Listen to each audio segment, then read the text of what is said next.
Hi everyone, my name is Allison Grosz. I'm an attorney and a partner with Hemrick O'Malley, PLLC here in New York City. Today I want to talk about the government shutdown, which is now over. We are very pleased that the government shutdown has come to an end, which means a lot of new things that are going to be happening with people's immigration cases. As a quick recap, the government shut down as of October 1st, 2025, and this was due to a disagreement on different federal funding that needed to take place as of September 30th. So we can now expect all immigration operations fully up and functioning as normal. In fact, it might be functioning a little better than it was previously with the new funding that's come through. What does this mean for your particular immigration case? Well, as we all know, immigration court was not affected this time during the government shutdown. That includes both detained and non-detained cases. However, some non-detained cases were postponed or prolonged just because of the government shutdown and how long this particular one lasted. You can expect it if you have an immigration court hearing. Your immigration court hearing will now go forward as scheduled without any disruptions because of the government shutdown. The government shutdown also did not affect ICE processing, that is ICE operations that do detained operations as well as other customs and border operations, including the SEVIS program, which does student visa processing here in the United States.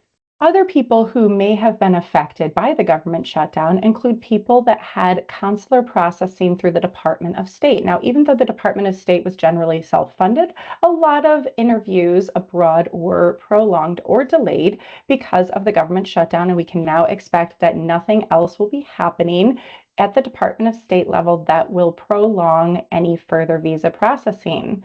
One thing that's very important with the reopening of the government after the shutdown is that now Department of Labor operations are going to be fully functional. That means that if you have a business-related visa, such as a labor condition application or a permanent labor certification pending with the Department of Labor, you can expect that they will now continue processing those applications as well as other related Department of Labor petitions. One last aspect that is affected by the government shutdown, but we can now expect full resumption of processing, is anything that was taking place in federal district or federal circuit court related to immigration cases. If you have a federal case pending before any district or appellate court, then you can expect now processing to continue as usual and expect to get any decisions or orders on motions or cases that are pending before the federal courts.